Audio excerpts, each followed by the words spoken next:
Okay, let's dive into this. When I ask you to picture someone with an extremely high IQ, what automatically pops into your head? You're probably thinking of someone in a crisp white lab coat, exuding this quiet confidence, speaking in perfectly formed sentences, and like never ever second-guessing themselves, right?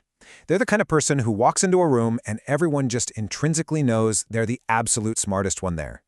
But in this explainer, we are going to completely shatter that stereotype. Because the uncomfortable truth is, that image, it's almost entirely wrong. The reality of being in that top fraction of a percent on cognitive testing is far less glamorous and honestly, way more complicated. I mean, have you ever laid awake at 3 a.m. endlessly replaying a conversation from years ago? We expect geniuses to be completely put together, but the reality is just so much messier. Highly intelligent people often spend an embarrassing amount of time convinced they're total frauds.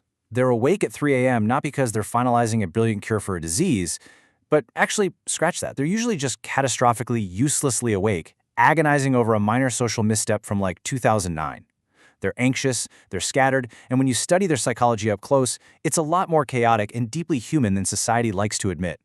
So let's look at Part 1, the anxious engine, and explore that internal mental landscape.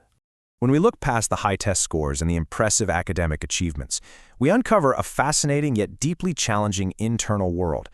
High IQ individuals don't just process external information differently, they process their own self-worth differently, which leads to some profound internal struggles with self-doubt. And this huge difference in self-perception is heavily tied to the Dunning-Kruger effect. Lower performers tend to overestimate their abilities, feeling surprisingly confident simply because they don't know what they don't know. But high performers, they consistently underestimate their relative standing. Why? Well, because the more deeply you understand a given domain, the more clearly you see its staggering complexity. It's like a giant puzzle, where every piece you add just makes the board bigger, so you see all the ways you're still falling short.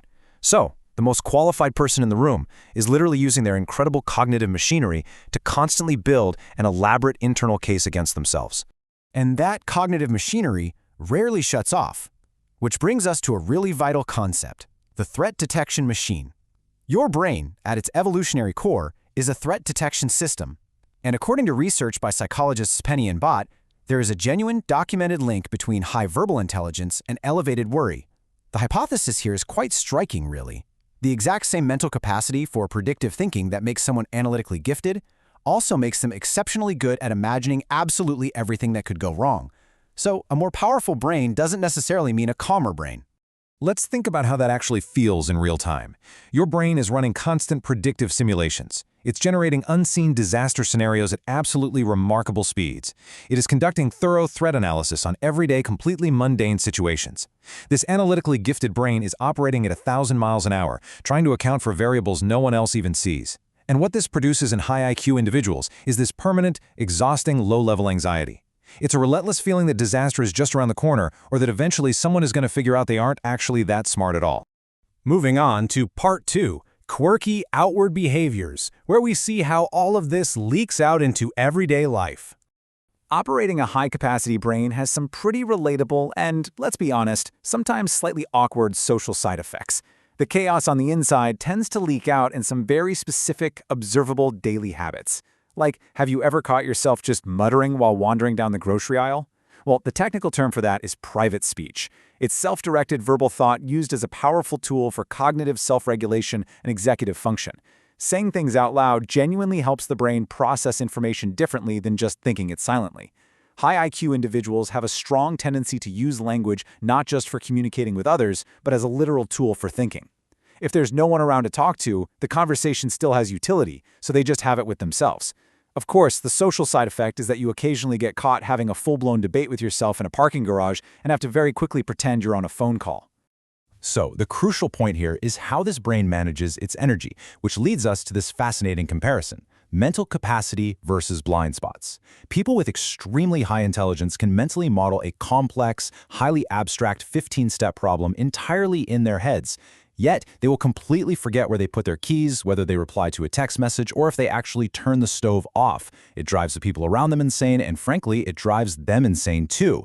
But cognitively, this makes perfect sense. It all comes down to prioritization.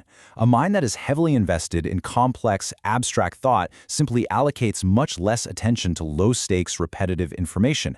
The keys are going to turn up eventually, so the brain decides something else is far more urgent to focus on right now. And speaking of outward behaviors, let's look at how they verbally express themselves. The quote here says, "To them, words are tools, and a good craftsman uses whatever tool gets the job done right." This brilliantly illustrates a fascinating study by researchers J and J published in Language Sciences, which looked at the use of taboo language, or in plain terms, swearing. They found that people who are comfortable using taboo language actually score higher on verbal intelligence tests, not lower. So highly intelligent people who curse aren't doing it because they lack a better vocabulary. No way. They're doing it because they have a massive vocabulary and they understand language well enough to know exactly which word fits the precise emotional weight of the moment. And sometimes that perfect tool just happens to be a four-letter word. Okay, part 3, biological hardwiring. Let's dig into the neurological realities here. We often view habits like staying up late or needing absolute quiet as simple lifestyle choices, or maybe even personality quirks, but the science suggests something much deeper. We really need to reframe these tendencies as hardwired neurological realities. High IQ individuals are disproportionately likely to be night owls. And this isn't just a preference, it appears to be pure biology. Research by Kanazawa and Perina, viewed through an evolutionary lens, shows that the capacity to override your natural circadian rhythm for abstract, self-chosen reasons like reading, thinking, or creating is a relatively recent human behavior, and it correlates highly with intelligence. They consistently have later bed and wake times entirely independent of their job schedules or social obligations. What this means in practice is that a lot of exceptionally smart people are chronically sleep-deprived and slightly dysregulated simply because they are forced to operate in a world built around a morning schedule that their hardware will never naturally fit into. And it's not just their sleep cycles that are sensitive. The literature also strongly points to heightened sensory processing sensitivity, the exact same mental bandwidth that allows a highly intelligent person to analytically process massive amounts of complex information deeply, also quite literally takes in sensory input from the environment deeply. Their sensory intake valves are just completely wide open. The physical effects of this sensitivity are very tangible. Crowded restaurants don't just feel busy, they feel genuinely overwhelming. Certain textures, sounds, or lighting conditions don't just fade into the background, they register as physically intrusive. Because of this, high IQ individuals have a strong documented preference for controlled, quiet, low-stimulation spaces. It is absolutely crucial to understand that this need for quiet isn't a personality flaw, and it isn't them being difficult. It is a biological necessity for a nervous system that is constantly operating under a much heavier, more intense load than the average person realizes. The environment is simply a lot to process.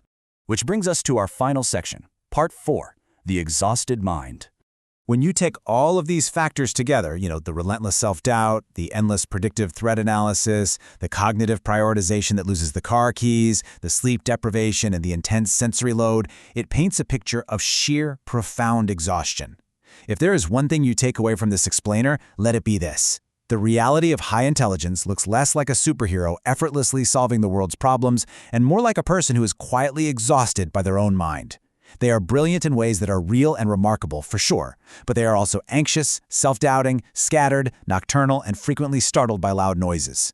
I really want to validate this for anyone watching who relates to this profile. Many highly intelligent people spend their entire lives being told they're so gifted that they have every advantage in the world, and yet they constantly wonder why simply getting through the day feels so incredibly hard. Well, this is why. Your hardware is running a uniquely demanding operating system. So I will leave you with this provocative question to reflect on. Is your brain running you, or are you running it? The psychological weight of high intelligence is profound, chaotic, and beautifully human.